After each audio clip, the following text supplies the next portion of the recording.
Fine. Now, although we're great individualists, I want to introduce everybody to everybody by asking people in turn to label themselves. That is, to try to compress their intellectual identity into about one sentence. The kind of thing I mean, I will start with myself for convenience and simply say I am a social and cultural historian of early modern Europe. I'm a fellow traveller of the École des Annales. I was a pupil of Keith Thomas. Now, I will call on you by name in an order dictated by the convenience of the cameras to do something just like that. Sally Humphreys. I'm an ancient historian who then moved into anthropology as well, and now teach ancient history and anthropology at the University of London. Thank you. Ernest Gellner. A person who survives in the borderlands between anthropology, philosophy and sociology. Jack Gooding. I teach anthropology in Cambridge and work on Africa. Edward Thompson. I'm a social historian, increasingly interested in social anthropology and Marxist empiricist. Thank you. Maurice Godelier. I am an anthropologist and I am mainly concerned with economy and society, something like that, you know. Maurice Bloch. I teach anthropology in London. Raphael Samuel. I was brought up in the Communist Party Historians Group under Eric Hobsbawm and Christopher Hill, and I teach history to adult worker students at Ruskin College and work on mainly 19th century social and economic history. Tom Bottomore. I teach sociology at Sussex, and I suppose my main interests are in classes and generally in political movements, and I'm a kind of Marxist. Joel Kahn. I'm a social anthropologist. I teach at University College London, and primarily interested in Southeast Asia. Keith Hopkins. I'm formerly a sociologist, but my main interest is in the socio-economic history of the Roman Empire. Arnaldo Mamigliano. Well, I suppose I am a non-extension historian. Neither Marburg, but I'm a professor at the moment here in the University of Chicago, and staying with those souls part of the year. Thank you. Right, I'll now ask Sally to read her paper. Well, I found it very difficult to decide what was the best way of looking at social change in a meeting of anthropologists and historians, and every time I tried to write the beginning of this paper, it came out different, and I said, what I'm going to say now is rather different to what was circulated. It did seem to me that it was rather difficult to tackle the thing in terms of what I called on the paper that was circulated, what questions about social change, what happens in social change. It wouldn't be very interesting to discuss processes of modernisation or some process of urbanisation, any of the kinds of social change about which people have tried to generalise, and that's my own feeling. And I thought that for various reasons there would perhaps be something to be said for starting from the rather peculiar kind of tangles that anthropologists tied themselves up in extreme functionalism through accepting a theory which seemed to make endogenous social change impossible. And that's why we have circulated a number of papers which spring from this problem in anthropology. And the reasons why it seems to me worth starting out from there in a discussion of social change between historians and anthropologists essentially are three.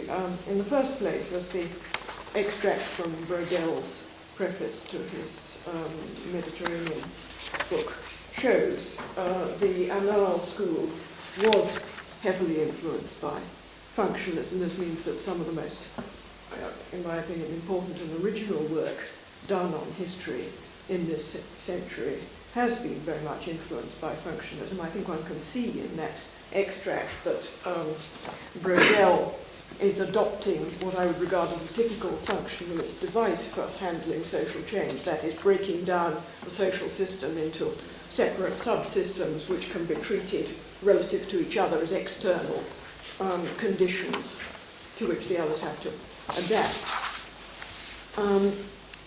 And on the question of Marxist and non-Marxist theories of social change, I don't know very much about the relations between the Annales school and Marxism, but one can certainly see here that there is an implicit level of constraints in these three different time scales that Brodel talks about, namely that the scale on which things change most slowly, or in Brodel's own view, don't change at all, the sort of ecological infrastructure exerts constraints on the changes possible at the social structure level, and that in turn exerts constraints on the changes possible at the level of political history and histoire événementielle, so that there is a sort of hierarchy of levels there. And in the implications of the Brodel formula in terms of subsequent research, it certainly has meant quite a lot of attention focused on problems of demography, climate, infrastructure in various ways, particularly obviously in the work of Leroy-Ladurie. And in fact, one can see also a difference between Brodel and Leroy-Ladurie in the sense that Brodel tends to treat this sort of infrastructure as quasi-immobile, whereas Leroy-Ladurie is very interested in the process of historical processes of change that go on within the climate, the ecology, and so on. Second reason, perhaps, for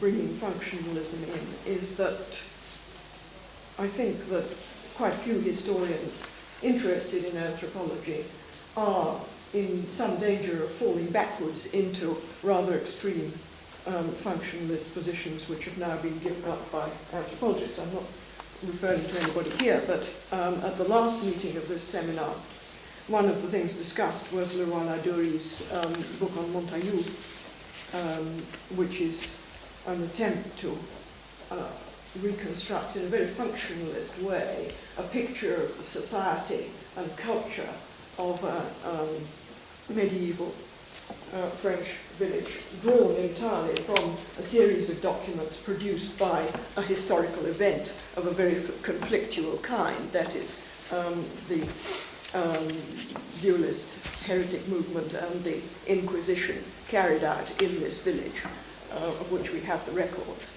And Leroy-Ladurie completely ignores the historical side of this, doesn't talk at all about the conflicts, the manipulations and so on that one can in fact see going on in these documents. He simply uses them as a basis for a very static functionalist description. I mean, one can imagine if this kind of thing had been written by a sort of pupil of Radcliffe Brown in the 1930s about an African village in which that was in fact going on at the time, spate of witchcraft accusations, which this anthropologist had totally ignored. We would now be using this as a sort of textbook illustration of what was wrong with functionalism. And I think that one could in fact use Montaillou in the same way. The third reason why I think it's useful to start out from some sort of consideration of functionalism, the functionalist notion of social structure and what its problems are when one starts to think about social change, is that, in my personal view, structural functional analysis still is the most important thing that anthropology has to offer the historian, provided that it's not carried to the extremes that Leroy-Ladurie carried to. And for that reason, I'm rather against Maurice Bloch's attempt to abolish the notion of social structure altogether, or nearly so. And it's for that reason that I'm suggesting that the topic which seems to me most fruitful and relevant for discussion between historians and anthropologists and between Marxists and non-Marxists at present is the question of how one relates the analysis of social structures to the reconstruction of the way in which actors in different positions in those structures perceive and experience and interpret them. In his book, The Revolution in Anthropology, Jarvie says that anthropological explanation is made up of, on the one hand, situational logic, which is pretty much like the notion of Verstehen as used by Dilthey Weber people, and the analysis of the unintended consequences of actions. And I agree with this, and it does seem to me that, on the whole, historians get better trained in their own subject in the use of situational logic than they do in analysing the functional interconnections of institutions. And that anthropologists get better trained in analysing the interconnections of institutions than in situational logic, and that therefore any, well, for various reasons, I mean, there is a convergence of the two disciplines on this point. Anthropologists are getting more interested in meaning, and historians are getting more interested in structure, and therefore this may be a profitable thing to talk about. It's this question of the relation between structural analysis and the actor's perceptions of structure, it seems to me, has always played a part in Marxism in the form of discussions of ideology, false consciousness, development of class consciousness, and so on. The papers by Maurice Bloch and Joel Kahn and Godelier are all, I think, dealing with this question in different ways. And it also seems to me a relevant question now when one's got so many oppressed categories of various kinds developing consciousness of their common interests and combining this consciousness with a claim to have history written from their point of view. Let's write black history, let's write women's history.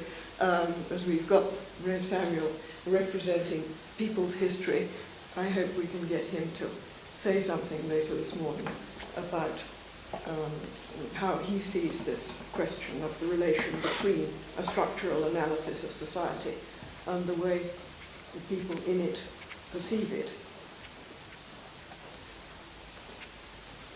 Because of the kind of sources that we have for ancient history, which is what I do my own practical work in, my preoccupations with this problem of the relation between structural analysis and the actor's perceptions tend to focus around the problem of explaining divergences between the view of society that we get in one or another source, generally sources written by very individuals, people like Plato, and the divergences between this picture, which is practically all we have to go on, and the analysis I'm trying to put forward myself, which may very well not correspond. So this is a question which is, comes close to the problem that Joel Kahn was discussing in his paper of the difference between the informant's view of social structure and the anthropologist's analysis, except that the ancient historian has the additional difficulty of having far fewer informants. But I think that Joel and I are both trying to resolve this problem discrepancy by showing how the structure, as we analyse it, can generate the experience that the actors seem to have of it. And it seems to me that Maurice Bloch's paper is very relevant to this point too, because it seems to me that one can read his paper as saying, among other things, that rituals which express and affirm particular structural configurations influence the way in which actors perceive the society as well as the way in which anthropologists perceive the society. Well, I thought that as at least half a historian, I ought to try and give an example of how I would apply this kind of approach to historical data rather than simply discussing it on the theoretical level. I shall have to do this very, very briefly, I'm afraid. And what I will present is, in a very compressed way, is my own attempt to explain why Plato gives us a view of the relation between the economy and the political system in the classical Greek city-state, which I regard as misleading for modern historians and having been misleading for Plato and his contemporaries as well. It's also, incidentally, an attempt to explain the dominance of the political in ancient Athens in terms slightly different from Gordelier's discussion of the same problem in his paper. What Plato says is people who trade and sell in the market or who make things for sale are unfit to share in government because they can't transcend their private interests and think of the good of the state as a whole. Therefore, citizen rights ought to be restricted to people who own enough land to make them self-sufficient. And furthermore, really the intrusion of private interests into politics is so dangerous intrinsically that the ideal type of government would be ruled by a guardian class who would have no private life at all, no property and no family. Well, the conventional interpretation of this, of which I published a version myself, which is more or less a synthesis of what other people say, says that during Plato's lifetime, or even rather before Plato's lifetime, Plato was born just about the beginning of the Peloponnesian War, 430, around about 430. At this time, the Athenian economy was very rapidly changing. Trade and market exchange and money were becoming much more important. Politics was dominated by an urban rabble. Plato is regretting the breakup of traditional society. He's trying to put the clock back. He's also, of course, influenced by Sparta, where money and markets and so on didn't exist. And one can compare the situation with any sort of 1960s analysis of modernization and its effect on traditional societies by anthropologists or sociologists. My objections now to this kind of explanation are that it doesn't explain why trade and markets and market exchange and money were growing in classical Athens. It doesn't explain the dominance of the demos in politics during the Peloponnesian War. And it doesn't really seem to me to explain why Plato was so hung up on the question of the relation between public and private interests, because I find it rather difficult to see that part of Plato as deriving from Spartan society. I mean, we have really no evidence about the Spartans either way, but I rather doubt whether the Spartans spent a lot of time worrying about the relation between public interests and private life, and I would rather expect that if accusations of paying too much attention to private life were current in Sparta, they took the form of references to eating or sex, which were essentially the two things that you could go and do in an unregulated way in private, rather than staying in your men's house, eating your black porridge and behaving in a proper Spartan fashion, rather than taking the form of accusations that private interests were being imported into the discussion of political matters in the assembly.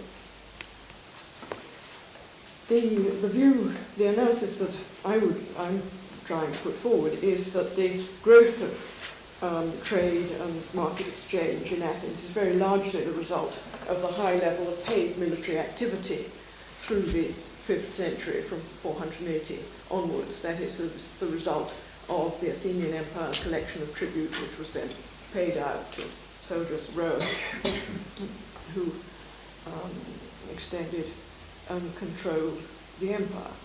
And that the demos interest in politics is also the result of military pay to a considerable extent. I mean, there's also an element, obviously, of enjoyment of the sheer drama of political confrontations in the assembly, but basically the Athenian assembly was in the position of voting for its own rate of employment or unemployment by deciding whether military expedition should be undertaken or not, and therefore it's reasonable enough that it should take a considerable interest. The separation of public and private interests, the concern over the question of how public and private interests should be related, seems to me also to derive from the empire, but in a rather different way. That is that from 480 onwards, with the collection of tribute, the state for the first time had enough financial resources to make it virtually independent of the wealth of its leading families. And this made possible the development of a new style in politics, pioneered especially by Pericles in the period between 460 and 430, with a great deal of concentration on the formal decision-making in the appropriate political institutions, and repression in various ways of attempts to make decisions outside this formal political machinery through private contacts. The most publicized form of these attempts to attack the use of private contacts probably being attacks on Pericles' rival Cimon for his well-known personal ties with Sparta. Pericles seems, from what we know him to have had, a sort of campaign, a deliberate campaign of educating the assembly by rather didactic speeches about political affairs, a great deal of emphasis on the city, voting for what is best for the city, and so on. And this, it's been argued by Connor in his book, The New Politicians of Ancient Athens, was from about 430 onwards, subtly transformed by demagogues like Cleon, who start, instead of talking about the interests of the city, talk about the interests of the demos. I'm your friend, Demos, I'll look after you. You vote for me and I'll see you're all right. And as the war went on, you get a rising resentment among the rich in the later stages of the war at the way in which the demos is running, and demagogues are running politics, especially after the disaster of the Sicilian expedition, which is seen as something, which you know that quite rightly, something seen as voted for by the demos because it would employ large numbers of people, give them pay, might well bring booty if it was successful. And then right at the end of the war, extreme resentment of the insistence of the demos and their leaders to continue the war when things were obviously hopeless, to attempts at oligarchic revolution. This line put across by Cleon, I'm the one who has the interests of the demos at heart, is taken up by the oligarchs. The demos and their leaders are only interested in what is going in their own pockets, therefore they are not fit to have control of the city. They are simply trying to run the thing in their own private interests, with no recognition that, of course, the oligarchs were just as much moved by their own private interests and trying to stop a war which was bringing them more and more, making them more and more heavily taxed the whole time. But presenting it, turning this weapon of accusation of just thinking about your own private interests, which was originally, in my view, directed against the leading, most powerful and wealthy aristocratic families in the state, is now turned round and used against the demos and its leaders instead. And it seems to me that that is the background to Plato's interest and concern over the relation between public and private interests. But that it's not sufficient to explain this just by saying that Plato and other members of rich aristocratic oligarchic families were fed up with a war which was meaning very heavy taxation. One has to see why this kind of separation of public and private interests seemed plausible to them, and why they were unable clearly to see that Athens had an economy in which the most important piece of machinery, so to speak, was the circulation of money through collection of tribute and repayment of rowers and soldiers, and that in fact the level of activity in the marketplace did depend very largely on how much public money was being paid out in this way, and that therefore any attempt to say that what happened in the market was nothing to do with what happened in the assembly and shouldn't be allowed to intrude into it was simply misleading. But it seems to me that why this kind of theory seemed probable and plausible, not only to the oligarchs, but I think even to a considerable extent to the demos, in the sense that on the whole probably people who were proposing military expeditions like the Sicilian expedition didn't say, vote for this because then you'll all get a lot of pay. They said, vote for this because Athens is a great city and we're going to make our great empire even greater. And there were conventions about what you did and didn't say out loud in the assembly, even if everybody actually knew what the economic implications were. And it seems to me that why all this is possible is that being in the assembly and being in the marketplace in terms of the actors' experience were very, very different from each other. The assembly was highly ritualized. It started off with prayers and sacrifices. There were rules about who spoke and in what order and what kinds of things you said and so on. Unlike Morris's Malagasy oratory, Greek political oratory actually does involve a great deal of pragmatic decision-making, but it's pragmatic decision-making which has got a boundary of ritual round it, which is used to keep out certain kinds of arguments. At the same time, it's quite clear that the demos were aware in the way that they voted that voting to launch 100 ships in the assembly meant money in your pocket in the marketplace. But all the same, the way in which Athenian society was structured made it difficult for anybody to formulate the connection, formulate explicitly the connection between what seemed to be economical and what seemed to be political. Well, that, I realise, is a very, very, probably far too brief account. The kind of model I think it is a model of a relation between changes in the economic system and the generation of a new ideology, which I arrived at partly as a result of thinking about how an Athenian would perceive the structure of his own society, deciding that he would see it largely in terms of different institutions or different social contexts which had their own norms and etiquette: the assembly, the temple, the gymnasium, the marketplace, theatres of war of various kinds, and so on. And he wouldn't have any sort of general theory which told him how these different institutions and contexts were relating to each other, whereas I think perhaps a Spartan would have had a much clearer a view of his society which stated much more clearly the relations between different institutions and the behaviour expected in them.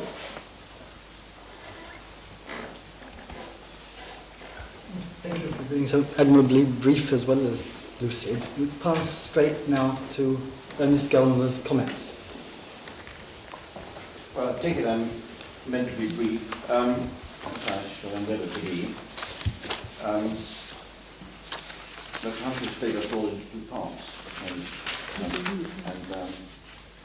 think the second one I can only comment on very, very briefly, not to be a classicist. I think I'll concentrate on the early general observations about approaches to social change. I don't think I disagree with Dr. Humphrey very substantially. It's really a matter of nuance and stress. Now, perhaps one could begin by, she didn't use the word not, she said tangle, I think, with the word used to describe the condition anthropologists got themselves into through functionalism. Now, my view of the situation is much less pessimistic than this. I prefer to use the word not, which I think is reasonably put into tangle. And I don't think there is a not. I think functionalism was, as far as it went, extremely useful, continues to be so, and there's no very serious problem about it, for the following reasons. Now, I was surprised to see Dr. Humphreys describe, I think it was evolutionism, as an answer to a what question.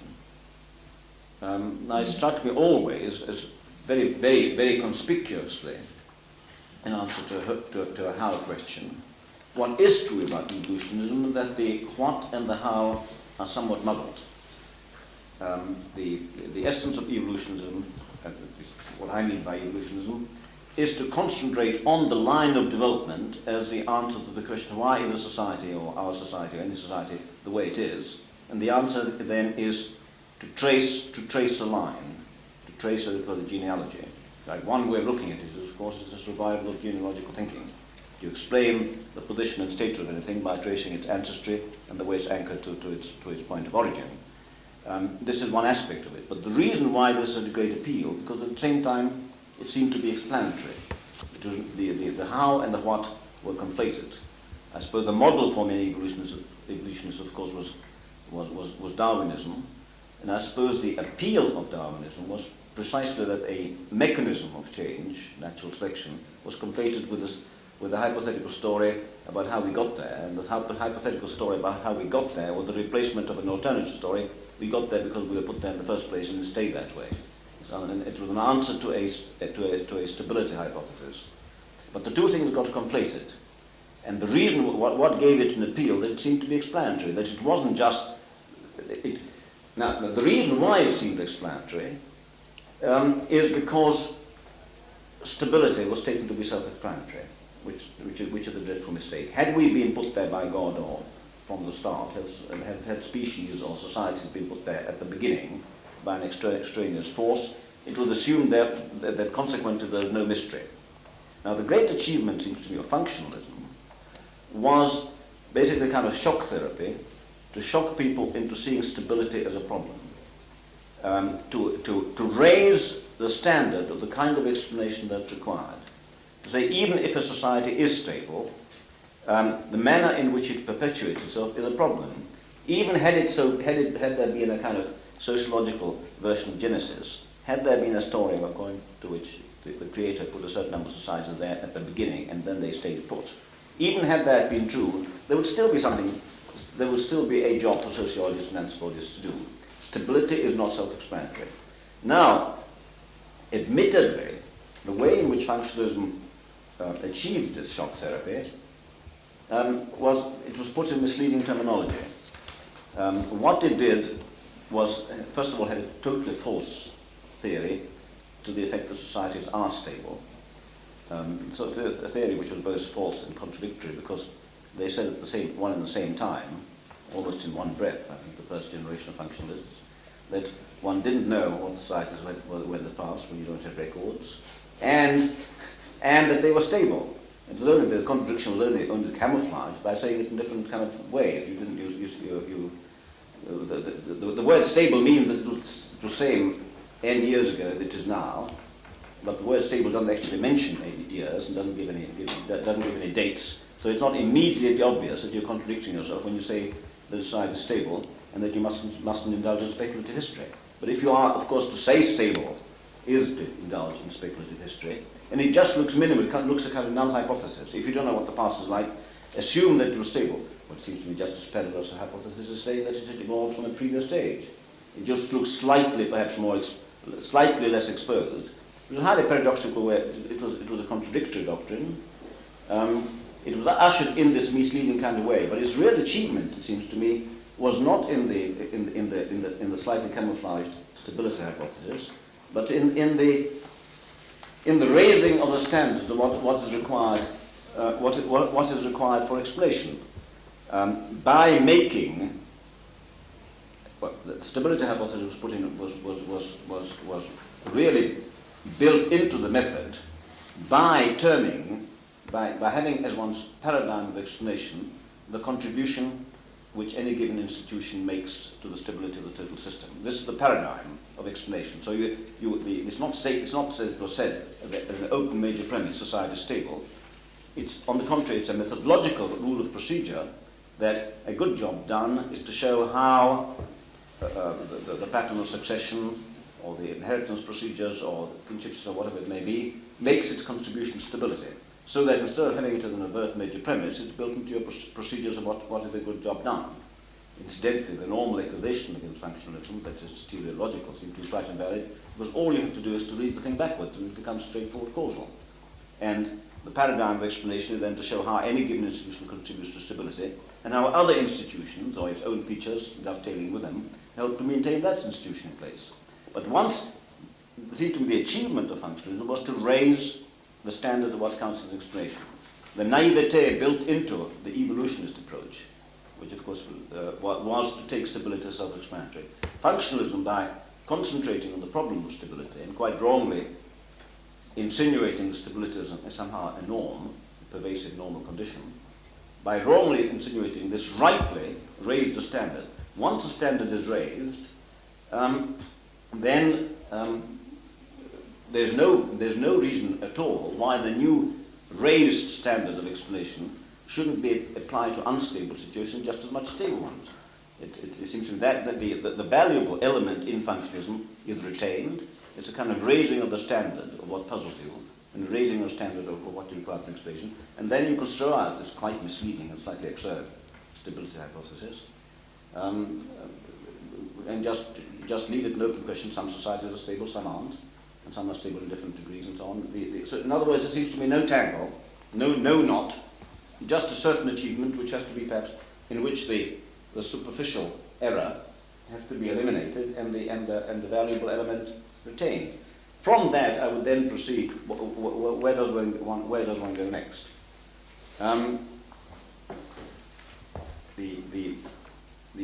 The price of the raising of the standard was a kind of shifting, notoriously, and that wasn't a bad thing, a kind of shifting to a micro approach. The raising of the standard was achieved at the price of looking at one society at a time and looking very closely. Now, this is all very well, but this then reinforces, of course, the stability illusion. Now, it seems to me that the time is now right for going back to the diachronic and comparative problems, and getting kind of continuum in space and in time, which doesn't throw away anything of the raised standards. In other words, going back to the evolutionist and the diffusionist questions, but with a greater level of sophistication as to what counts as explanation. And this is quite a big job to be done, it seems to me. I mean, the evolutionist approach, I suppose, works on a kind of ledger principle, that you have to show at any given stage when a new thing was entered into the human ledger, but into the accounts book. Once it's there, it's sufficient. Subsequent persistence poses no problem. Well, put in that way, it's an absurd principle, and the correct way to do it is to have a sophisticated approach to the ledger. There are various institutions or innovations have different qualities. Some have this ledger quality, relatively speaking, in that once somebody thought of them, they persist very easily, but even then they have preconditions. Now, for instance, I'm not at all clear whether one of the areas which is very interesting, which relates incidentally to your final paper, is state formation.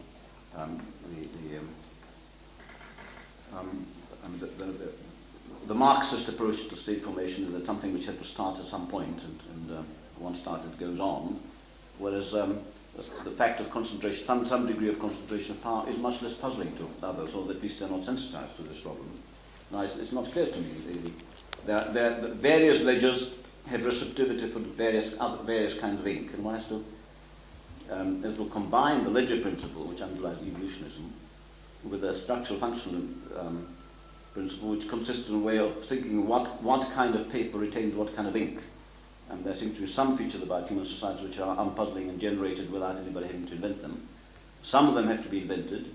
Some, when invented, need special preconditions for their maintenance, whereas others are then maintained rather easily. Similarly, the diffusionist principle, the corresponding mistake to the ledger illusion, the sort of self-evident ledger, is the assumption that emulation is unproblematical. That all you need for something to get diffused is for one chap to do it and the other chap actually to see him at it, and that's it.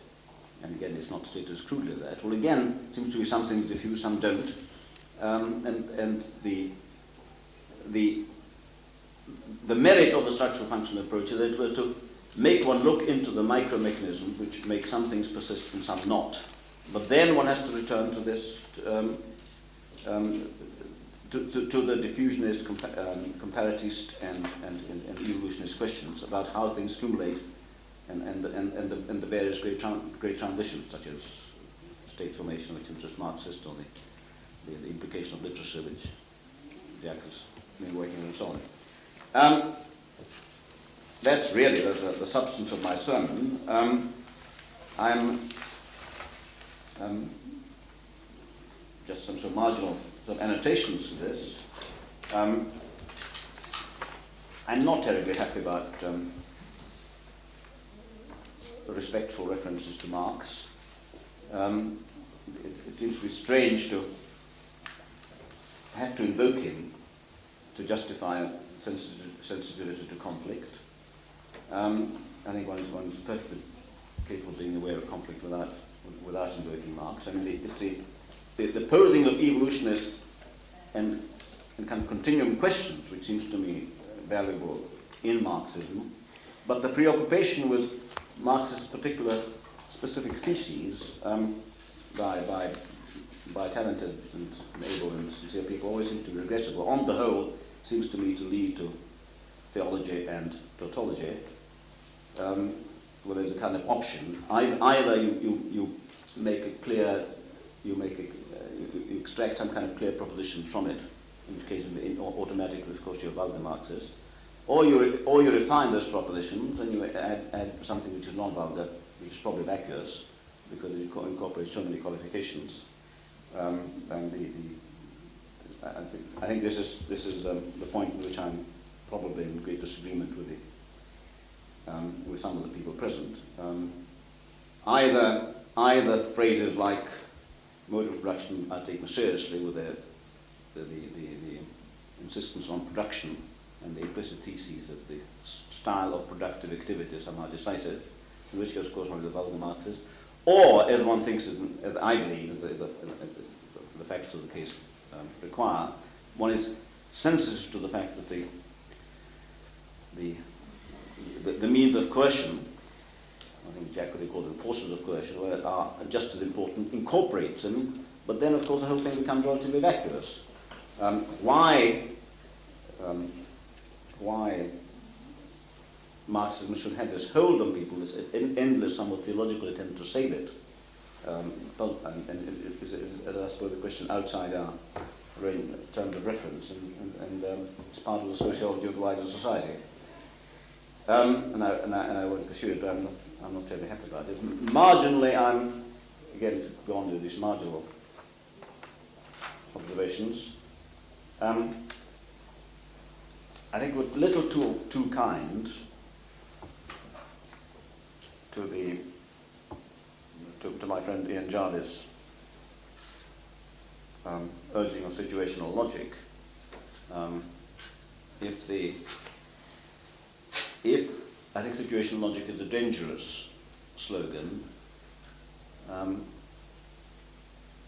if the Marxists are always in danger of ignoring the forces of coercion, I think it seems to me the notion of situational logic leads people to ignore what might be called the Durkheimian or conceptual constraint in society, The idea underlying the situational logic approach is that you simply deduce the situation from what people aim at and what they believe about their situation, plus the way the situation constrains them. Now, the mistake in there seems to me that the assumption that the conceptualization of aims and the conceptualization of a situation are unproblematical. It ignores the whole Durkheimian problematic of how do they manage to conceptualize it at all, which is itself a feature of the situation. The aim formation, the whole sort of model of people acting in with clearly articulated aims and clearly perceived circumstances, seems to me a kind of projection of a particular historical situation. Seems to me it's heavily ethnocentric and so on, and I'm not nearly sympathetic to it as I think you are. Well, finally, just your final part of your paper, the discussion of the Athenian thing, I'm highly incompetent to discuss, not being a classicist. I was fascinated by the sort of Keynesian account of Athenian imperialism, that in a society which can't print money or create credit in banks, because it hasn't got any banks, you can create credit and generate an economic expansion by gathering tribute from other states, which is interesting. It seems to be an interesting case of a kind of state formation. If the Athenian state had no collective treasury initially, it obviously lacked one of the attributes of what we normally consider state. So the byproduct of its expansion was a kind of addition to it of one of the political features which we normally associate with a state, but which it didn't have. So by that criterion, it was a kind of decentralized polity prior to this period. It's a curious parallel to the effect of expansion by generating one further political institution because it acquires power over other states. It reminds me of the only sort of similar phenomenon I'm more familiar is when a decentralized nomadic society conquers others, it becomes a state unto them, whilst not being a state internally. But the way they know, the way nomads who become a state to others when they are not a state in themselves react, of course, is by suddenly having been egalitarian, they suddenly become heavily centralized and create a kind of patrimonial state. Well, it's strange that in the Athenian context it hasn't worked that way, but on the contrary, the imperialism has not patrimonialized Athens, but democratized it. Well, these are just side observations of a highly uninformed person to be stimulated by those remarks of yours now. Mr. Chairman, I think I'll end at this point. Thank you very much. Now, before we proceed to the general discussion, I'm now going to ask Raphael Samuel to say something about people's history, hoping, incidentally, that this will include a reply to the question that Sally addressed you some minutes ago. If I could just remind you of the relation between social structures and actors' perception of social structures. Yes, I'm sorry, I was perhaps overly impressed and stirred by the excellent papers that were distributed to us. So in fact, a few remarks that I've prepared are really addressed in the first place to the general theme of the weekend, to social change, but I've tried to answer that question at the end. I just found myself wondering what anthropologists in flight from Durkheim and Radcliffe Brown would find in historians' accounts of social change, and an assumption that perhaps some anthropologists have that change is somehow the historian's business, and that adding a historical dimension to the determination of social structures would resolve the problems of equilibrium theory. But that it seems to me that history is no less problematical than anthropology, though it's a lot less given to self-questioning and to self-consciousness. And I don't think that we spend much time examining the ambiguities of our favoured explanatory terms. And if an anthropologist were to go to history for an account of change, I think you'd find that we were in a sort of pre-Radcliffe Brown evolutionist condition in which explanations of change focused on turning points, crises, single instances, particular conjunctures, historians being apt to fix on a particular moment at which everything is transformed. I think the merit, perhaps, that historians' accounts of change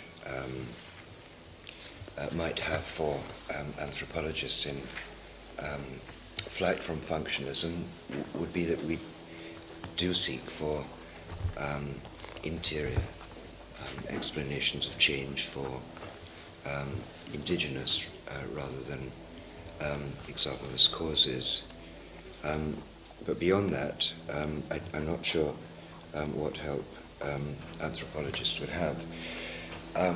In English history, there's a recurrent elitist bias in historians' accounts of change, partly arising from the nature of the documents in which heroic individuals, ruling classes, creative and transforming elites in general occupy most attention, in which in economic history leading sectors, attention is focused principally on leading sectors, and those parts of the economy which don't fit with that are apt to be treated as survivals, and you don't have such developed notions as the combined and uneven development which one finds in, for example, Marxist Capital in his account of modern industry, or that we have in the paper on Indonesia. I think there's rather little sense of, in history, of society as a whole. The kind of level of explanation takes place to a much greater distance from everyday life than you have in anthropology. Secondly, that historians' notions of ideology and consciousness often reduce to a rather shallow utilitarian notion of interest and of material interest. There's no it's very kind of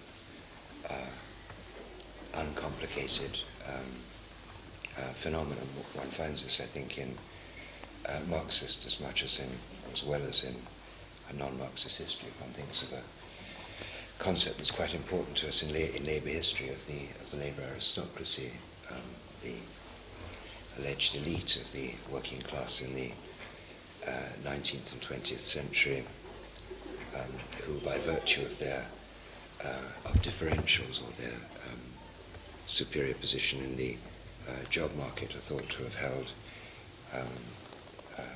indeed to have actually been the kind of responsible for major transformations in working class consciousness as a whole. And working class consciousness itself, I think, is sometimes seen as a little more than a bundle of particular interests.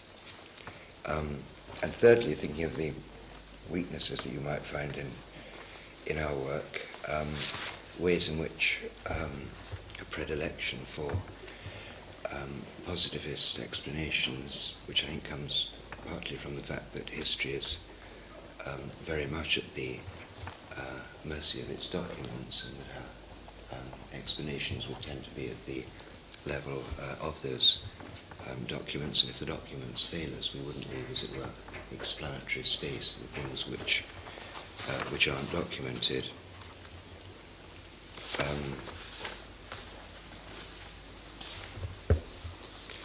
I was being asked to say something about people's history or oral history, or the formation of consciousness. It seems to me that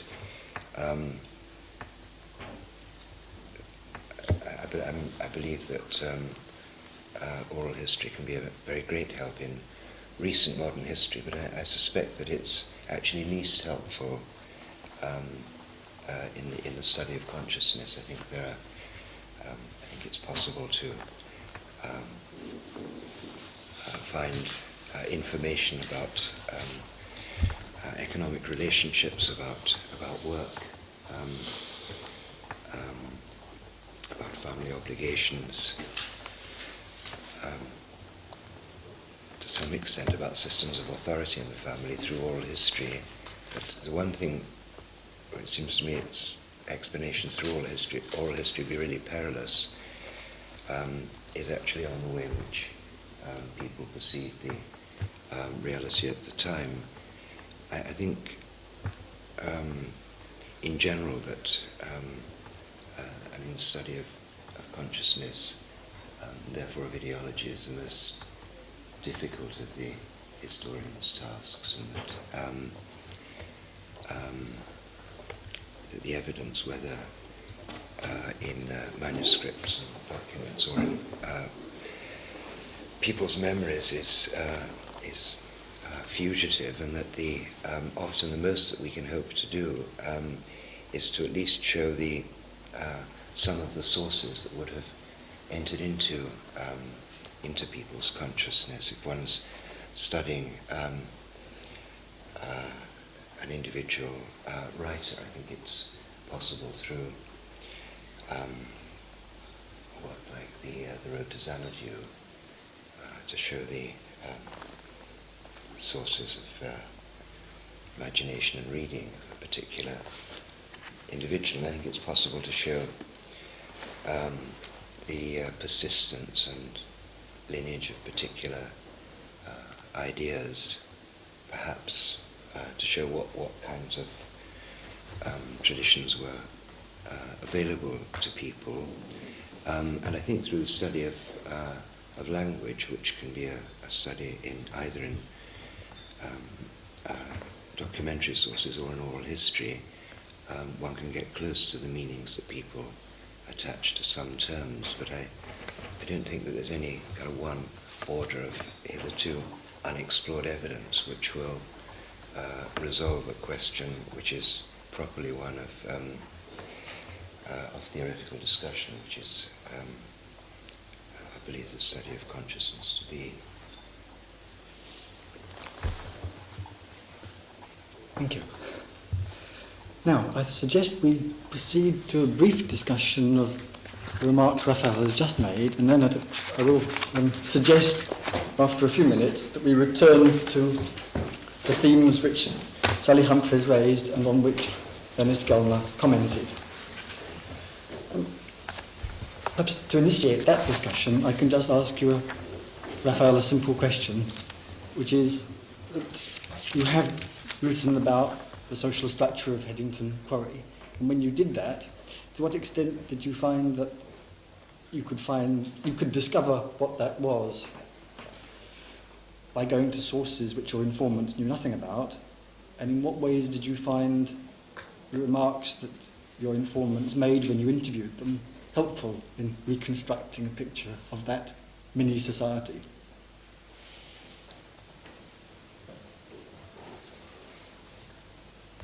I think I'd want to think about that a lot, Peter, and would rather not answer that, if you wouldn't mind.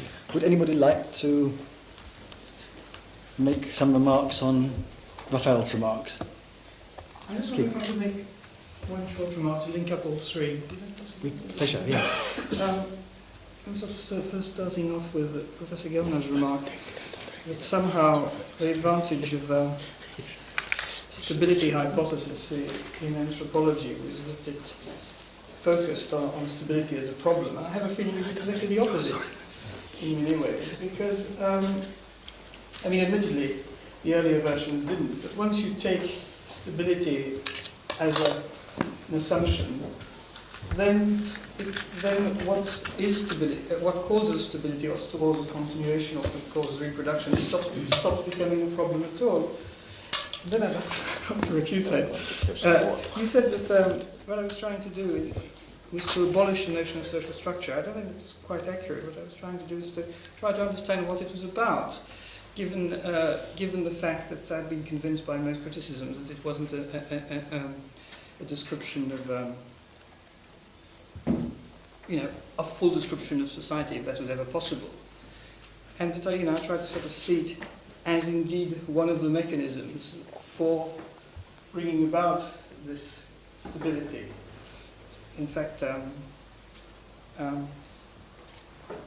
possible tool for the continuation of certain forms of exploitation.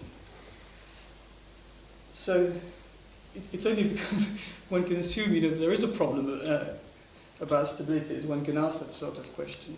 And if I can come to you, if I may, that it seems to me that perhaps the problem with what you were saying about Athens, which I know very little about too, is that what you seem to exclude as a possible source for these, for the new thoughts of Plato, is the knowledge of another ideology or another source of ideas than those expressed in the council at all. In other words, the ideas of the demos. Of course, the reason this is obvious because of the reason that that was pointed out, is that the only way you can have any idea of the notions of the demos is from the demagogues. But if one sort of thinks, of the presence of an ideology in the demos of which we know nothing about, which we can only glimpse at by the way that it must have been accommodated with in what the demagogues thought, because obviously they had somehow to articulate with it. And then to see, as you see so rightly, Plato as answering the demagogues, then it seems that one can bring in another element.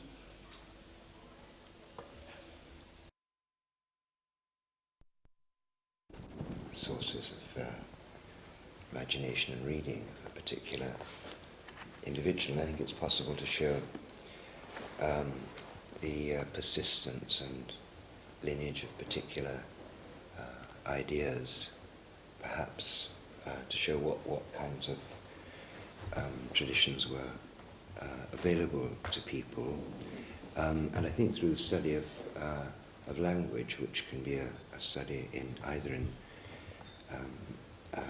documentary sources or in oral history, one can get close to the meanings that people attach to some terms, but I don't think that there's any kind of one order of hitherto unexplored evidence which will resolve a question which is properly one of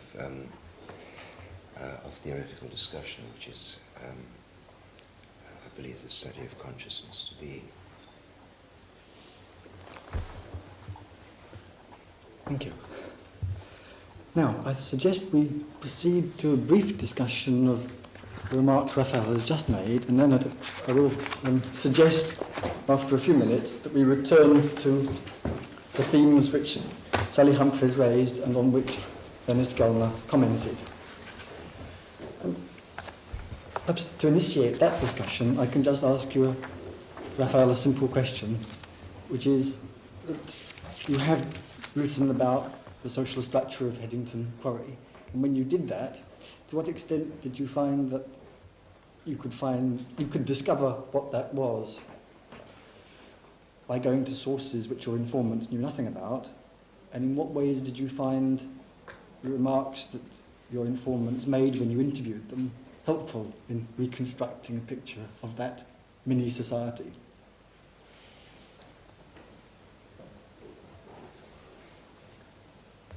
I think I'd want to think about that a lot, Peter, and would rather not answer that. We'll come back. If you wouldn't mind. Would anybody like to make some remarks on Raphael's remarks? I just wonder if I could make one short remark to link up all three. Is that possible? With pleasure, yes. I'm first starting off with Professor Gellner's remark that somehow the advantage of stability hypothesis in anthropology was that it focused on stability as a problem. I have a feeling it's exactly the opposite in many ways, because, admittedly, the earlier versions didn't, but once you take stability as an assumption, then what is stability, what causes stability or causes continuation or causes reproduction stops becoming a problem at all. Then I'd like to come to what you said. You said that what I was trying to do was to abolish the notion of social structure. I don't think it's quite accurate. What I was trying to do is to try to understand what it was about, given the fact that I've been convinced by most criticisms that it wasn't a description of, a full description of society, if that was ever possible. And that I tried to sort of see it as indeed one of the mechanisms for bringing about this stability. In fact, a possible tool for the continuation of certain forms of exploitation. So it's only because one can assume that there is a problem about stability that one can ask that sort of question. And if I can come to you, if I may, that it seems to me that perhaps the problem with what you were saying about Athens, which I know very little about too, is that what you seem to exclude as a possible source for these, for the new thoughts of Plato, is the knowledge of another ideology or another source of ideas than those expressed in the council at all. In other words, the ideas of the demos. Of course, the reason is obvious because of the reason that that was pointed out, is that the only way you can have any idea of the notions of the demos is from the demagogues.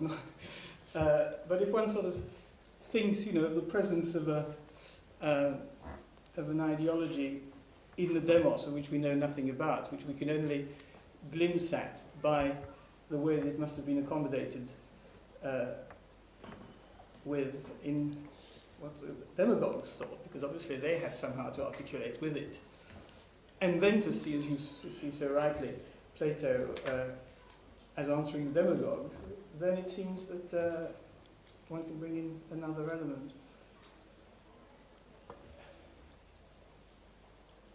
Would you like to comment? Yeah. And while you're commenting, perhaps you could comment on Ernest Gellner as well. Well, to start with what Maurice just said, I hope that what you were saying in your Malinowski lecture was what you just now said you were saying. But it did seem to me that at times in that lecture you rather gave the impression, social structure is something that, you sort of go off into the desert. Sort of once a month, like Dirk Heine and Australian Aborigines, and do a bit of that, come back and go on doing real practical life. And the point I wanted to make was that the rituals very often around the pragmatic behaviour rather than being separated from it. And I do think that, it was very difficult to speculate about how people thought in Athens, because as you say, we only get one side of the question. But it does seem to me rather doubtful whether there was a sort of articulated democratic view which put together what was happening in the empire and the assembly with what was happening in the market.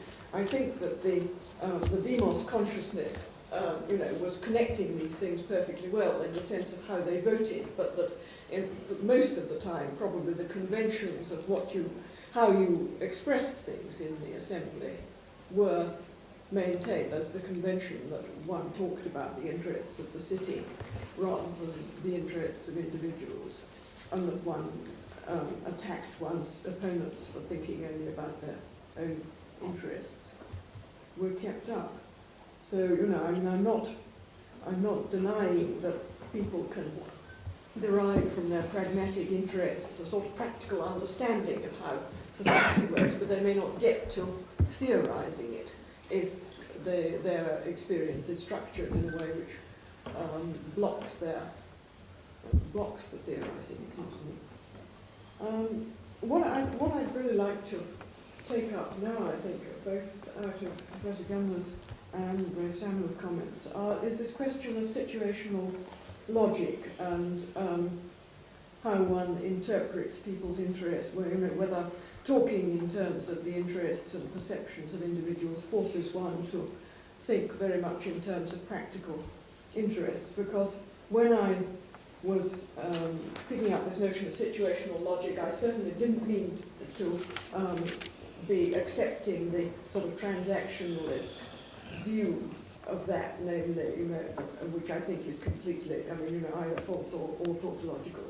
If you once start saying that people are always aiming to, or that all behaviour is intentional and aimed at getting some kind of advantage from it, then either you define advantage in such a way that it's tautological, or else you define it in such a way that it's false.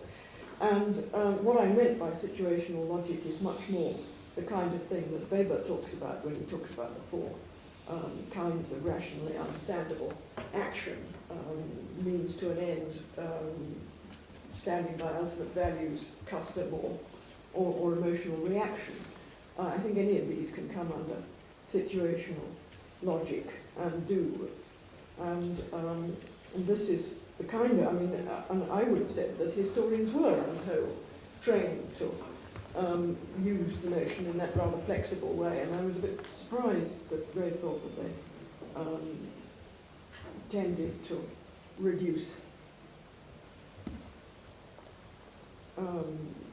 individual interest and consciousness very much to material interest. I mean, I was taking it that one did build in as much understanding of the culture and the values of that culture and the kind of meanings and experience and perceptions that people would be likely to have in particular positions in it as one could reconstruct, which I mean, makes the theory in a sense rather meaningless. I mean, it doesn't tell you very much about what kind of interest, what kind of answer you're going to come up with. I mean, it just says that really the only way you can understand, you can explain people's behaviour is by trying to put yourself in their place and get as concrete an idea as you can of what would be likely to be going on in their heads, and then see if you can make sense of the thing.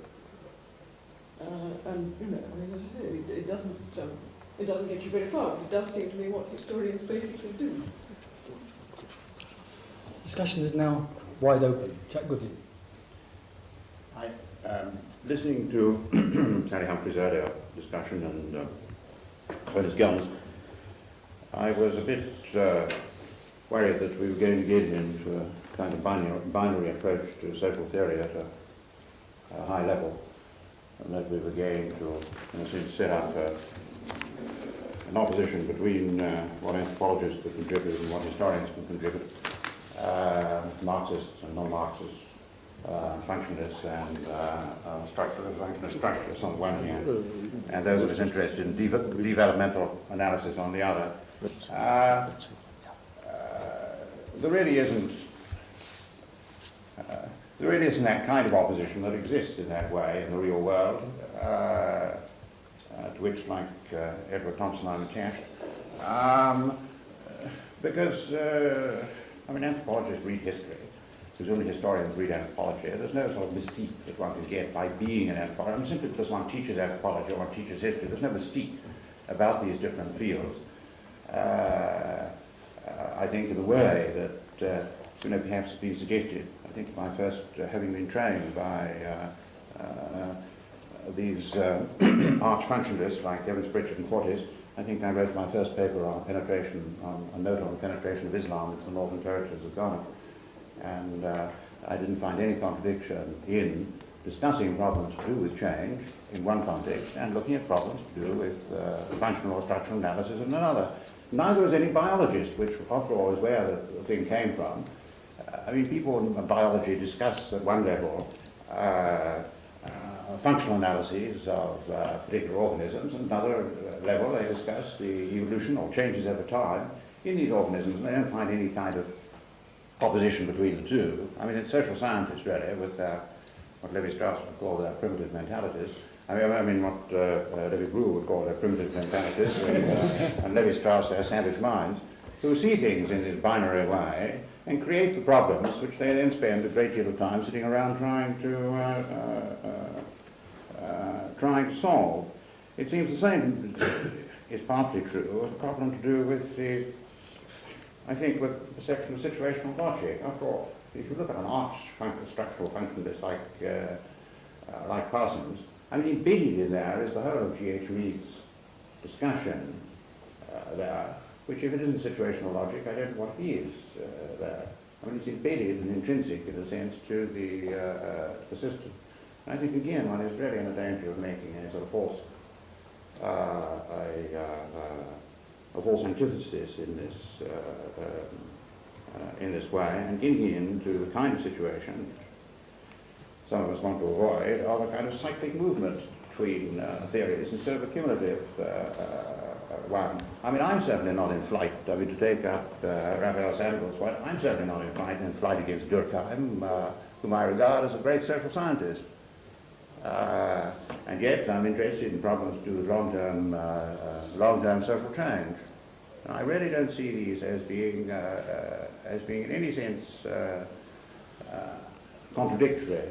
Nor do I think that the accounts which we've had of functionalism correspond to my experience of work of Evans Pritchard, who after all wrote tried to reconstruct the history of the Azande state, Fortes, who wrote on time and social structure, Blackman, who was trying to write the history of the Zulu when he died. I mean, these people, or Firth, who went back to restudy the Tikopia after 25 years, I mean, these people were interested in aspects of social change there and trying to integrate those into their work. I mean, if you look at, I mean, I take one of the papers that was sent round where I think Ernest correctly suggests that one of the main features that held together these people, insofar as they were functionalists, consisted, he writes on page 90, essentially of seeking explanations in the interrelations of various features of society with each other. Well, that seems a pretty innocuous kind of a statement, and if all of us are not looking for the interrelationships of society, of aspects of society at one level with each other, I mean, it's hardly something to be in flight from. Those are your words, not mine. Most good to leave first.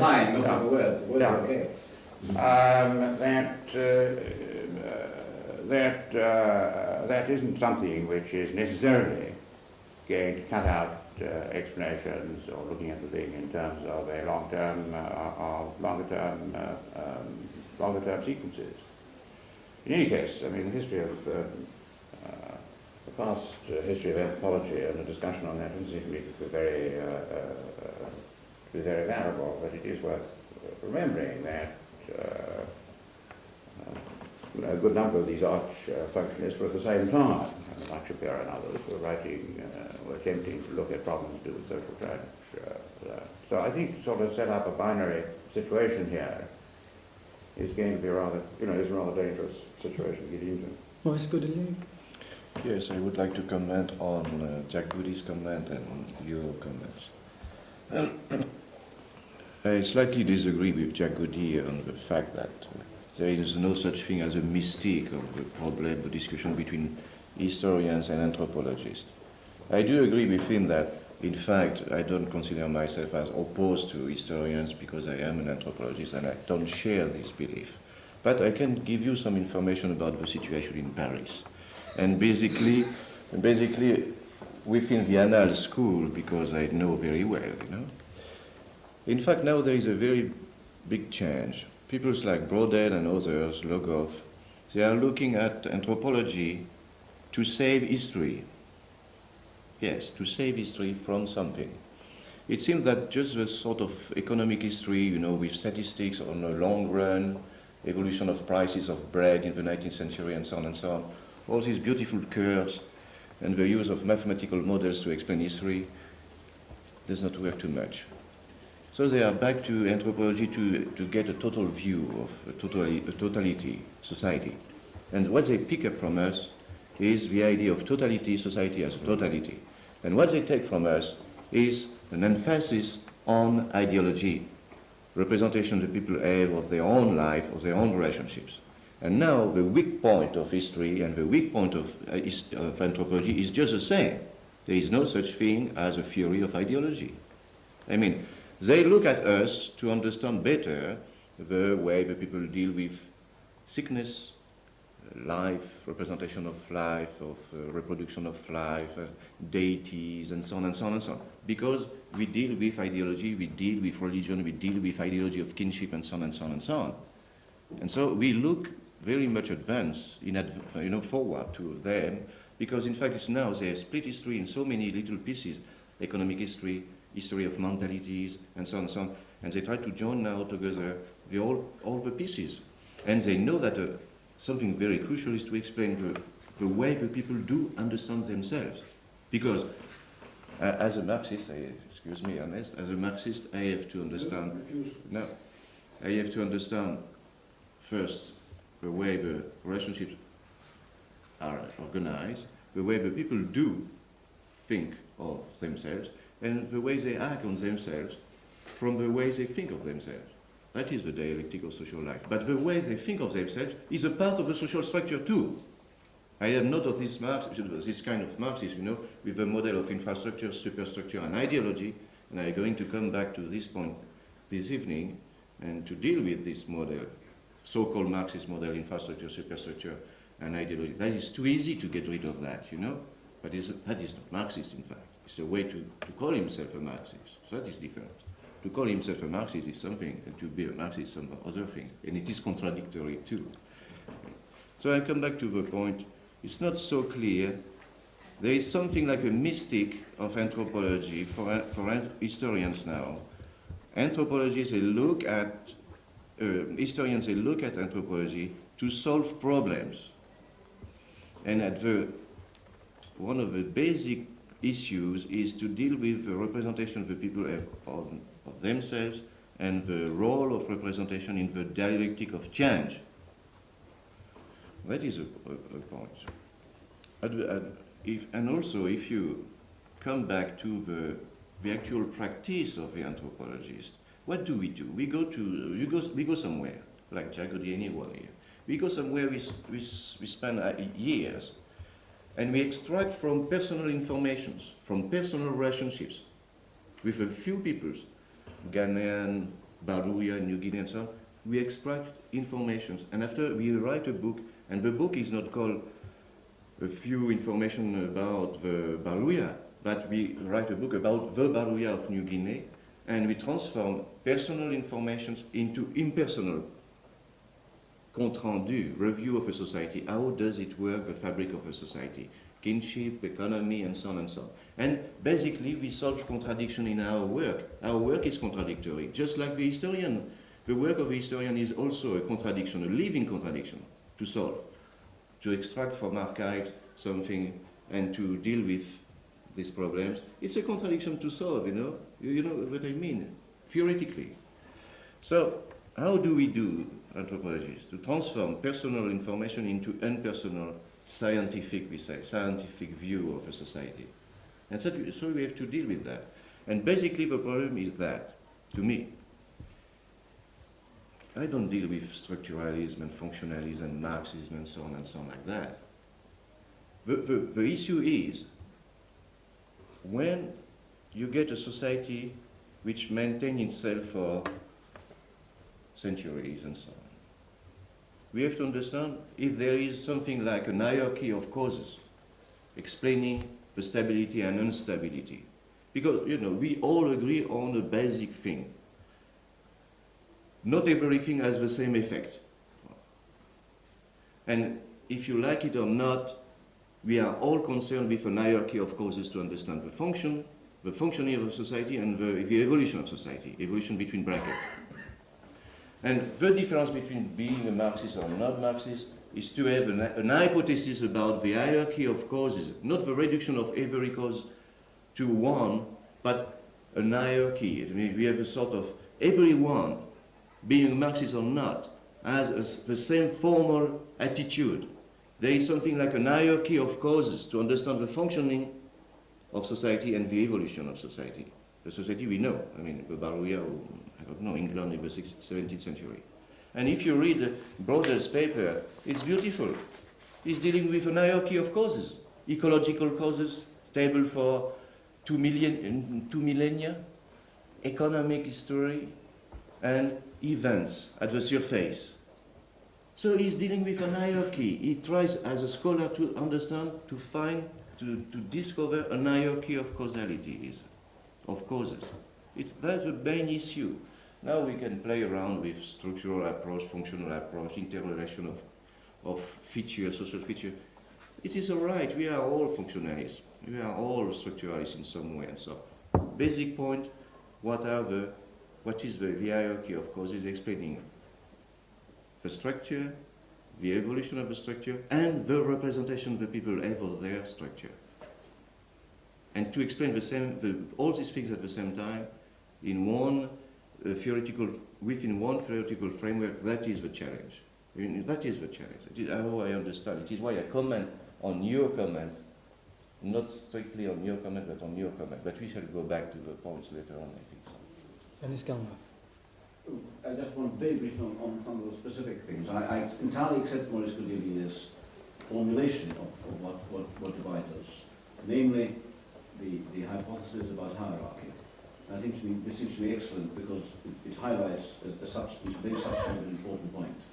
Now, this is precisely, I think, what separates me from Marxists, and that it seems to me roughly speaking, causes fall into three important classes. To do with economy, to do with coercion, and to do with ideology. And it's precisely because I'm very deeply agnostic about there being any hierarchy.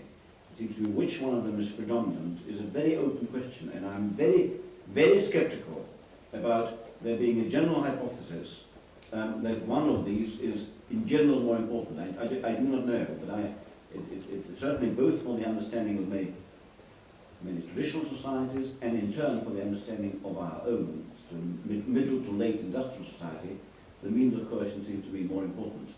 So that this is simultaneously a sociological and a moral political problem for very obvious reasons. But I very much welcome his formulation of it. It's precisely that point which divides us, and I think he formulated it correctly. Then the one or two other specific points which you raised against him was Maurice Bloch.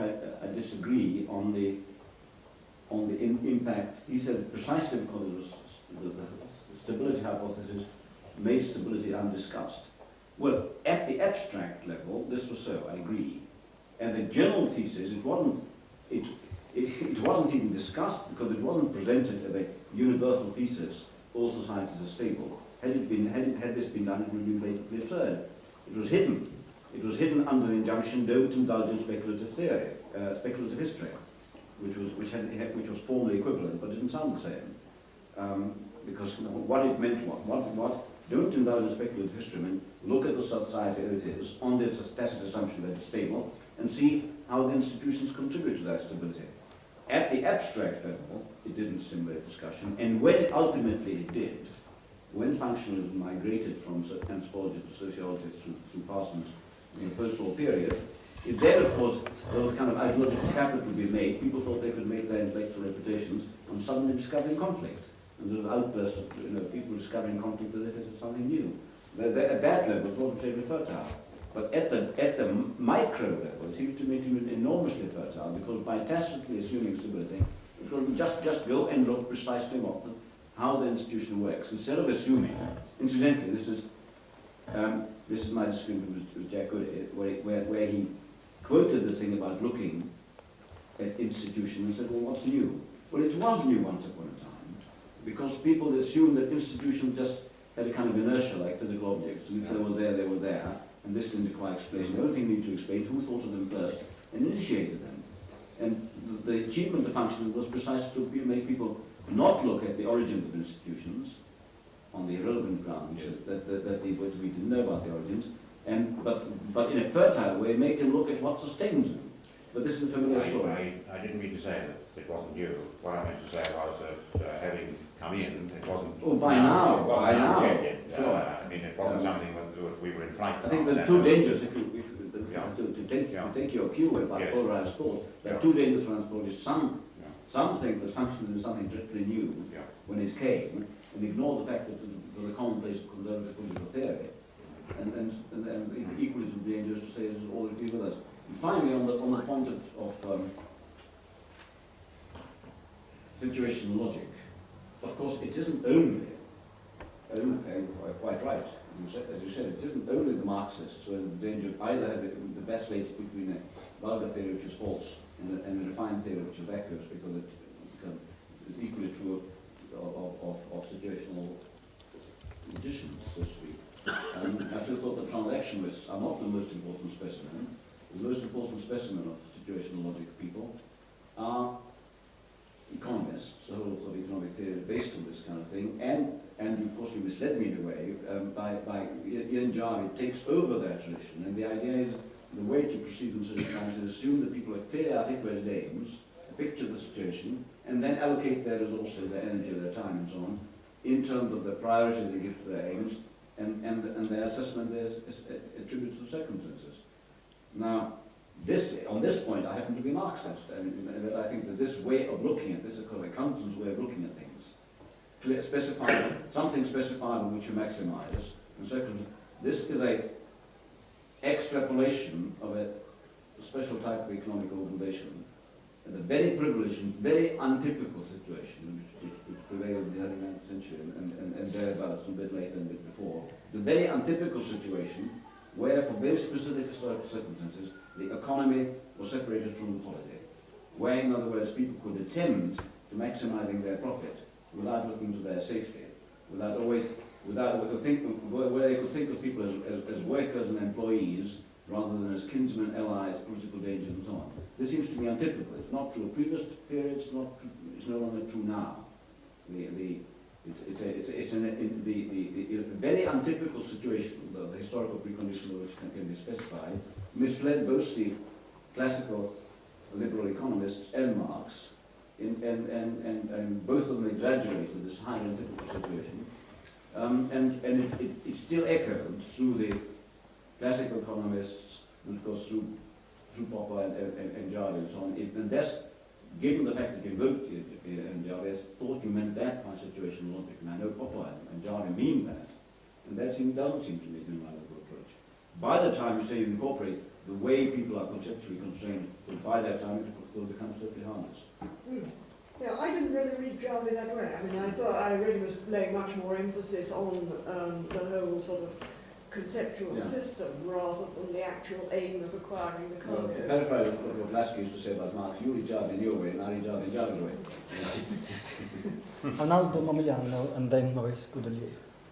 Well, what I wanted really is to pick up a small point of what Sally said, because it seems to me, in the second part, because it seems to me to imply some general problems about the stability of society, and also to connect itself with what Gerner was saying in his last remark.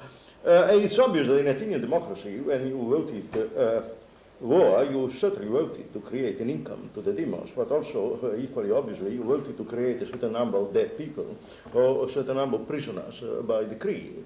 Now, there is here, I mean, an obvious distinction in Greece. In the 6th and the 5th century, or the great part of the 6th and the 5th century BC, you more or less imply that by doing that, you would not put in jeopardy the state as a whole, that is, that the society as a whole would not be affected. I mean, you would have a certain number of individual deaths, which you could not, of course, mention before the names beforehand, but I mean, nothing more than that would happen. What, of course, the people discovered in the Peloponnesian War was that there was a danger of going back to the situation which was quite normal in previous times, say, when the Messenians were transformed into heroes by the Spartans, that you would have collective death or collective slavery. That is, that there are certain points in society in which you make decisions in which the whole stability of the society, or in fact, the whole life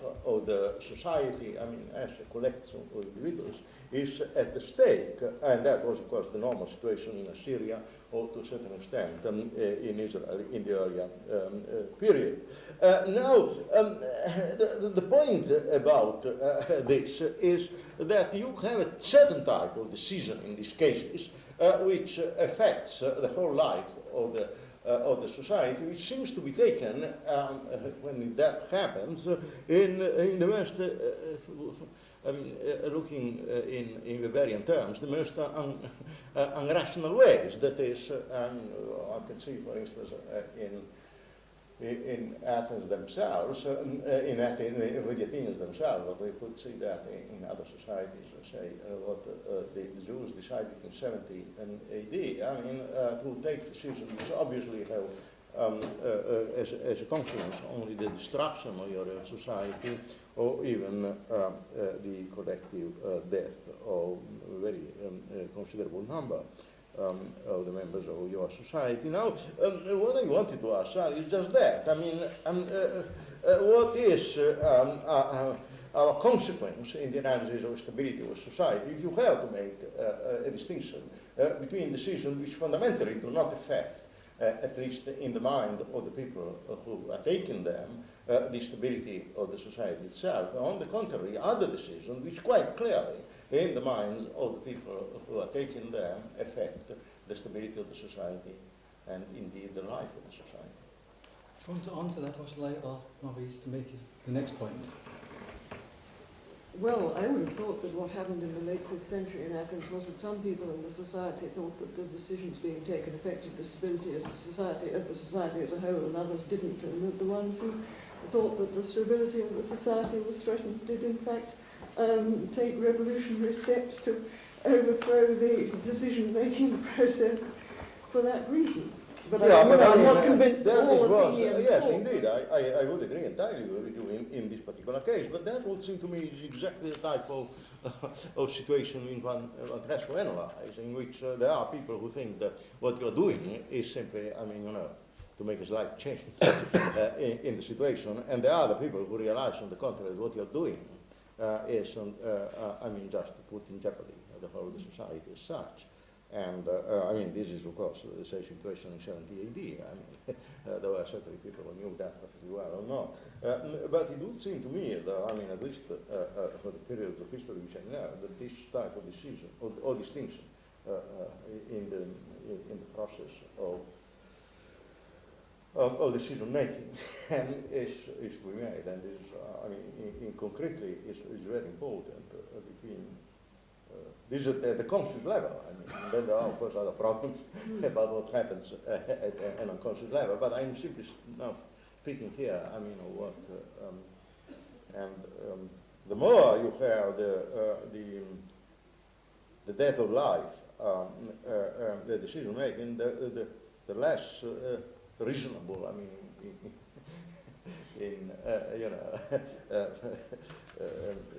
In retrospect, people seem to be. Maurice, could you? Yes, I would like to comment on Ernst Gesner's comments. I don't think, like you, that the model of interaction is just a projection of our society, a sort of ethnocentric view, people. Yes. I do think that in any society, the people, they do act in order to maximize something. And saying that, I am not a partisan of a formal approach of economy and so on. I do agree with Firth, for instance, when in the preface of his book on primitive Polynesian economy, the 64th, written in 64, when he was dealing with substantivist and formalist discussion, he said, I cannot understand this discussion because the formal theory of economy, people trying to decide and to maximize something, I find everywhere, and I have found within the Ticopia structure. Maybe I misunderstood you, but it is always wrong to emphasize on the ethnocentricity of this model. Interaction and maximization. I don't see any ethnocentricity there. What I see ethnocentricity somewhere. It is when you say that, you have say nothing about economy. It's just because no economist as such is using this model. This model is not used by any economist as such. I can show you. I use Samuelson's textbook on economy. It's not a Marxist one, I think so, no? And after giving the definition, formal definition of economy, he starts with monopoly and oligopoly and so on. So he introduces from the outside the real structure of the real world he's dealing with. It has nothing to do with the formal theory. He's introducing the social structure, capitalist economy with monopolies or without monopolies and so on. So after saying something nice about formal behavior, formal rules of behavior, he introduced social structure. And he understands the formal behavior within a social structure. And he does not care with trying to understand both things at the same time. It is easy to see there is no such thing as formal theory. It's a formal statement, and after you do something else. And you mix. It's very easy to study the structure of the theoretical structures. Now, once you say that, so the ethnocentricity is there. After saying something nice about maximizing, behavior, you say something different, and there is ethnocentricity. For instance, to me, a Greek or a Baruia, or I don't know which man, is not producing goods or material things. He's not living to produce material goods. He's producing to reproduce himself as a citizen, for instance. I mean, there's no such thing as material interest as such. Even in our society, the workers are not dealing with, and the capitalists are not dealing with material goods. They are dealing with profit. It's money. It's more, and money is much more than just material things. It's power. It's many things else. I mean, there is no society in the world where you have material interest as such. It does not exist. I mean, people in the antiquities, they were trying to reproduce themselves as citizens, for instance. To reproduce himself or as a citizen is to do many things, not just to produce goods or to get money, income, and so on. It is to reproduce a status within the society, and so on and so on. It is to reproduce the society itself. So that is very important. I mean, discussing about reducing everything to material interest. I don't know, maybe it is what you call theology, But it is a bit curious to be, you don't give much chance to the Marxist. To be a Marxist is to be either a vulgar materialist, and so you don't care, me too, or is to fall into a trap, a vacuum. So you don't, I am not so sharp with my adversaries, because I do use a lot of works, and they are not Marxist works, and they are not empty too. I mean, they never play with such an opposition between being empty or being vulgar, So there are the 2 points I want to make, about interaction and maximization behaviors. And to me, it's formal, and it is not ethnocentric. There is ethnocentricity elsewhere, and I can explain where. And so the second thing, there is no such thing as material interest as such. It's not, to me, it's not a Marxist statement. What I have said about people don't live to produce, but they produce to live and to reproduce their own status, it's Marx who say that in Forman, the book in 1857, it is not me. And any anthropologist could take that for himself. It is the way Marxism became a sort of theology you are fighting against. But I don't think Marx was a theologian, but we can agree, disagree about that, Edward Thompson? I wanted to revert to earlier, a more general question that's come up, I think, several times, which is the use of the word society and societies. I think this may indicate a certain purely empirically locatable difference in the way some historians, some anthropologists think. But I find it always very difficult. I always have to check myself and say, what is this thing, this society? Whereas there seems to be a tendency in some anthropological thinking to say, well, there is a society, then we know what it is. And historians find it very difficult to say what this is. When you ask Ralph Samuel, how he would set about describing the social structure or the society of the Headington Forest, he backed away from it. Now, I don't know why he backed away from it, but I could see myself backing away in the same way if you'd asked me about my early 18th century forest communities. I would tend to prefer to use the word community describing this than a society, because the question would be raised in Headington or in Windsor Forest: are you dealing with a parasitic society, parasitic upon another larger society, or a marginal society, or is this characteristic of a larger society? And then you might be led, if you began to look at the larger society, into lines of argument that Wallerstein or someone gives us, in which you're beginning to see this as part of a world economy. And then you're led to the question of, are you to see this society as it's perceived conventionally in the newspapers, by the magistrates, by the police, and conventional opinion of the time, or as it's perceived by the majority of labourers or foresters at the time? And the perceptions will be very different. And the second will be very much more difficult to recover historically than the first. And the techniques and methods used will be very difficult. Or are you to say that this society can only be seen by putting together opposed views of self-perception within that society? Now, I think in my own, just as a sort of comment upon my own work, and I think many other historians share this, this is probably an improper comment to make on your paper, but because I'm really talking about something rather different. But the questions, what, why, and how, are very often not the questions in one's own historical work. One is asking so much as who and whom.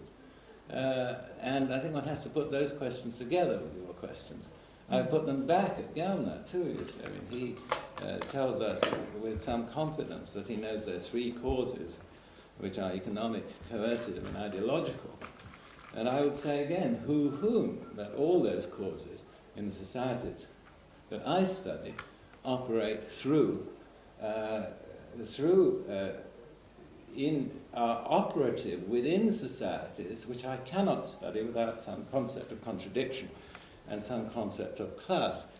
Now, I don't think that the kind of concept of contradiction and the kind of concept of class should be taken as a universal and should be then read back and imposed. And I agree very much with what Godelier said in his paper about not reading back contemporary or modern concepts of contradiction and class. But nevertheless, that is the kind of problem which historians are always dealing with.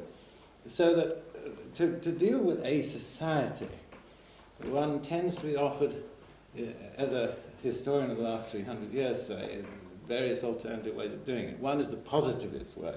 Of course, we all know what a society is, and we can count it, or we can find a positive, objective, quantitative criterion. Now, the problem about this is that it can often mean that you can describe a society independent of how that society is perceived by the people who live in it. And this I would certainly reject for reasons which I don't think I have to argue here, but I can certainly say I would very, very strictly reject this. I don't think you can talk about a society independent of people's consciousness and perception. I do not think you can talk about a social structure independent of the categories and concepts which govern that social structure, any more than you can talk about money independently of the categories of money itself. So too often, the sternest and most rigorous attempt to describe in a positivist way a society independent of how it is perceived leaves us with something that is not that society. And another alternative, of course, is to then adopt a structuralist solution, which is to establish a model, however sophisticated, of the structure of that society. And this can involve us in the central problem this seminar is discussing, precisely the problem of change, once you've established this structural organization. So I want to end with a very banal comment.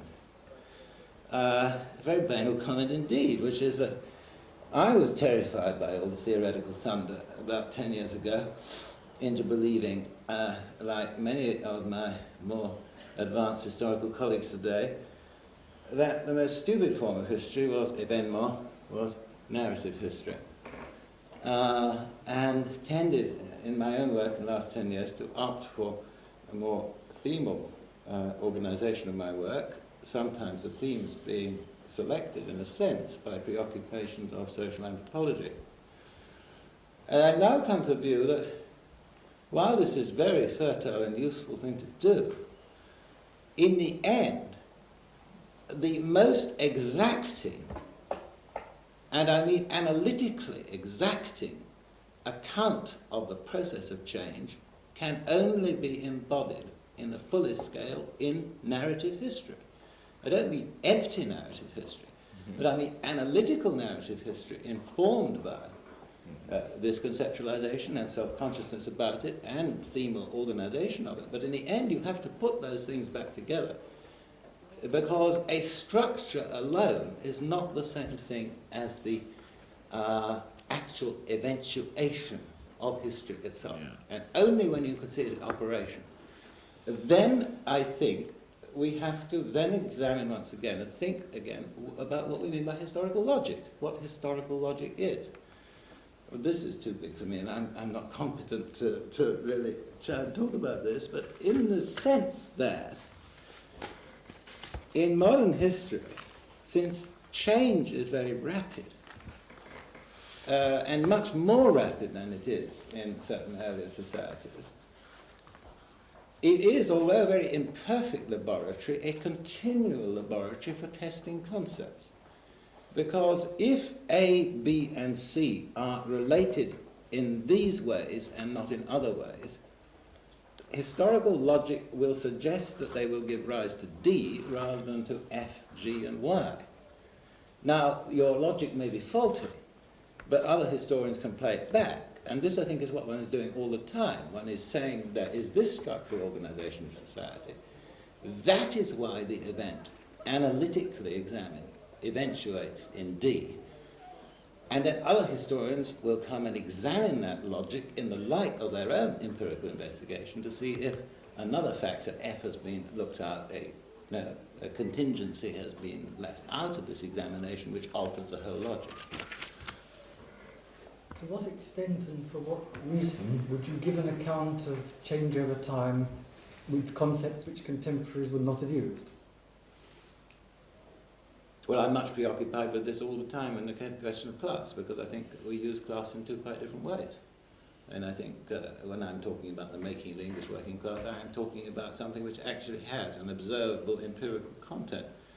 If I'm using the concept of class in dealing with 18th century plebeian culture, I'm using a heuristic concept, an analytical concept, without which I cannot explain.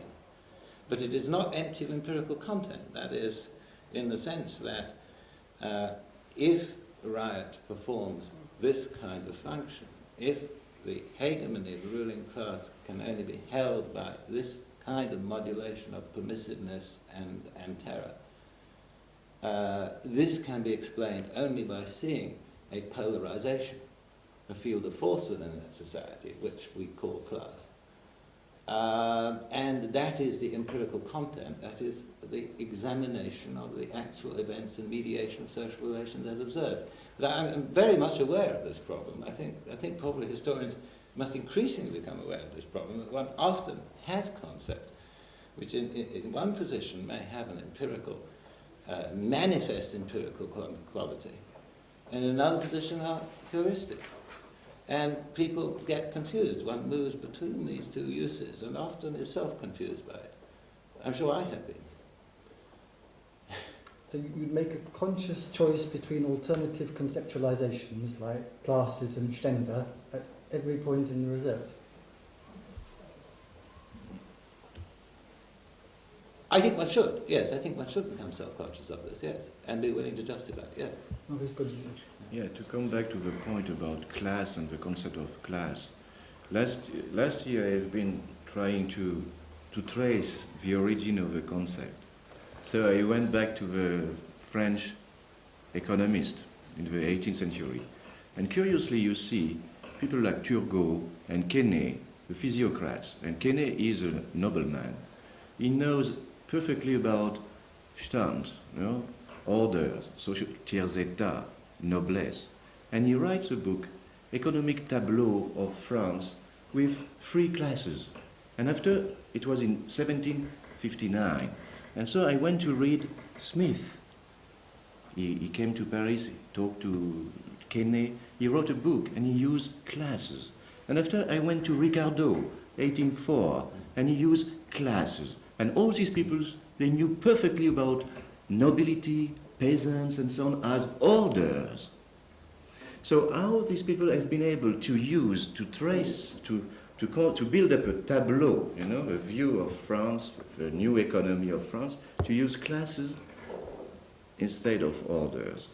So, well, I tried to check, and I discovered that the definition is given very clearly by Quesnay. I call class any group of people linked to means of production, something like that.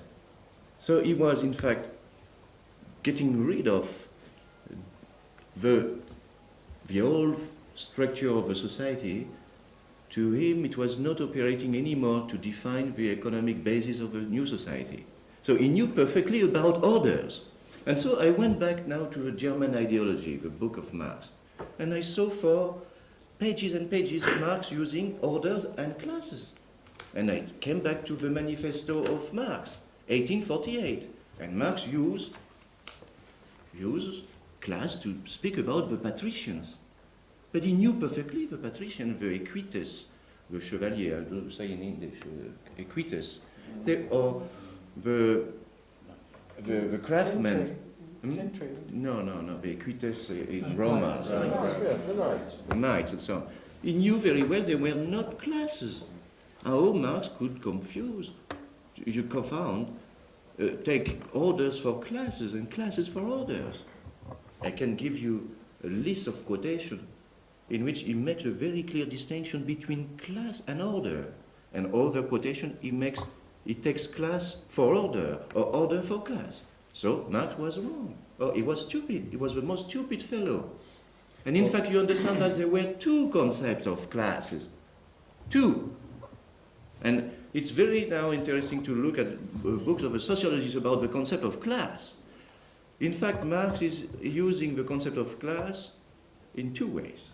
First way, just like Smith, Ricardo, Quesnay, and so on. I call class a group of people defined exclusively by economic relationships. And he said it does appear only with capitalist society. So you cannot use the concept of class for antiquity. Stricto sensu, you cannot use the concept of class for an African kingdom. You cannot use the concept of class, stricto sensu, for there is no class in antiquity in some way, in this sense, in this meaning. But after he used class to say something different, to say something discovered through the analysis of the capitalist society and class struggles in capitalist societies. And I can give you I did not bring my paper, it is going to be published now, it's about the concept of class in Marx, it's amusing, you know. And the second, so he used class to say that orders in antiquities, in the antiquity, order, they have economic foundations and they involve political and economic domination, domination, oppression. So that is different. He used in 2 ways the concept of class, in a very specific and empirical way applied to our society only, I think. And he used for the medieval ages, for ancient Roma and so on, even for the Incas, he uses the term of class, not because he wants to project our ethnocentric concept of class, but because he wants to say something about the foundation of social life. I mean, these classes in the antiquity, they had economic foundation just like our classes. These orders had economic foundation. It is why I call them classes. And they were antagonist social relationships. They were involving conflicts of interest between brackets and oppression of man by man. It is why I call them classes. And I can give you now the demonstration, because otherwise Marx was the most stupid man using classes to deal with things he knew very well not being classes. And I am surprised to see so many people writing on the concept of class and never going back to the text. And Marx says, I have taken the concept of class from two groups of scholars, the economists, the historians. I went through the economists, but I never went through the historians. But probably you know better about the historians of the 18th century. I don't know, in England and in France. But I know something about the economists in England and in France in the 18th century. And so it would be interesting to have an historical view about the use of historical concept like class. And it is also at the same time a theoretical view. It's not just an historical history, it's a theoretical history of theories. Thank you.